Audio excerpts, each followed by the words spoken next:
दोस्तों अनाज, फल, सब्जियां और खासकर बेल वाली फसलों पर आने वाला ऐसा खतरनाक फफूंद जनित रोग जो आपकी फसल को मात्र 7 से 10 दिनों में 100% तक नुकसान कर सकता है।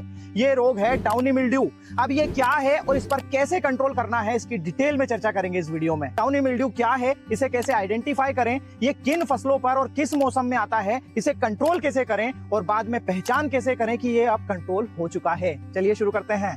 दोस्तों डाउनी मिल्ड्यू की खासियत यह है कि ये किसी भी पौधे में नीचे की ओर से शुरू होता है, नीचे की पत्तियों से शुरू होकर ऊपर की तरफ ये बढ़ता है और कई बार किसान इसे दोस्तों न्यूट्रिएंट डिफिशियंसी या फिर पाउडरी मिल्ड्यू भी समझ लेते हैं। तो आप ध्यान से देखें इसे पहचानते कैसे हैं। डाउनी मिल्ड्यू आता है तो पत्तियों पर ऊपर की ओर लाइट येलो स्पॉट्स दिखाई देते हैं, जैसे कि आप यहाँ देख रहे हैं, जो कि इर्रेगुलर शेप के होते हैं।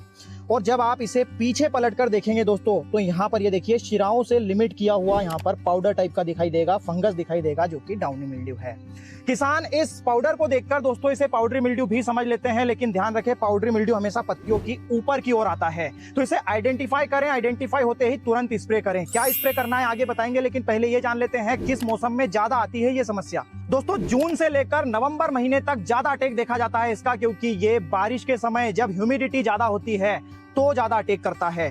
बारिश के जस्ट बाद तो इसके आने के चांसेस 99% हो जाते हैं दोस्तों, इसलिए बारिश के जस्ट बाद अपनी फील्ड को चेक करें, रेकी करें, जैसे ही सिम्टम्स दिखाई दें तुरंत स्प्रे करें या फिर प्रिवेंटिव तौर पर स्प्रे करें, क्योंकि अगर तुरंत कंट्रोल नहीं किया तो ये हवा से फैलता है दोस्तों, और एक बार फैलने के बाद पूरा प्लॉट बहुत जल्दी चौपट कर सकता है। ये किन फसलों पर ज्यादा अटैक देखा जाता है डाउनी मिल्ड्यू का? अंगूर पर सबसे ज्यादा देखा जाता है। इसके अलावा दूसरी बेल वर्गीय फसलें जैसे कि लौकी, कद्दू, गिलकी, तुरई, तरबूज, खरबूज, इस प्रकार की फसलें, साथ ही टमाटर, सोयाबीन और दूसरी फसलों पर भी इसका अटैक देखा जाता है। दोस्तों डाउनी मिल्ड्यू नहीं आए इसके लिए हमें कुछ बातों का ध्यान रखना चाहिए। स्पेसिंग प्रॉपर रखना चाहिए, खरपतवार नियंत्रित रखना चाहिए, धूप पौधे के हर भाग को लगे एसी डायरेक्शन में बुआई करना चाहिए, और shade net house, poly house और क्रॉप कवर जहां हम इस्तेमाल करते हैं वहां पर यह समस्या ज्यादा आती है, तो ऐसी जगहों पर डाउनी मिल्ड्यू रेजिस्टेंट वेराइटीज का सिलेक्शन करना चाहिए। दोस्तों समस्या अगर इस प्रकार से आपकी फील्ड पर आ ही गई है तो इनमें से कोई एक दवा का स्प्रे करें। कई बार एक से ज्यादा स्प्रे की भी जरूरत लग सकती है, तो स्प्रे करने के 2 दिनों बाद चेक करें। अगर समस्या कुछ हद तक ही रुकी है तो 4 से 5 दिनों बाद दूसरी दवा का वापस से स्प्रे करें। स्प्रे करने के बाद में ये समस्या रुकी है या नहीं, ये देखने का सबसे सटीक समय है सुबह का।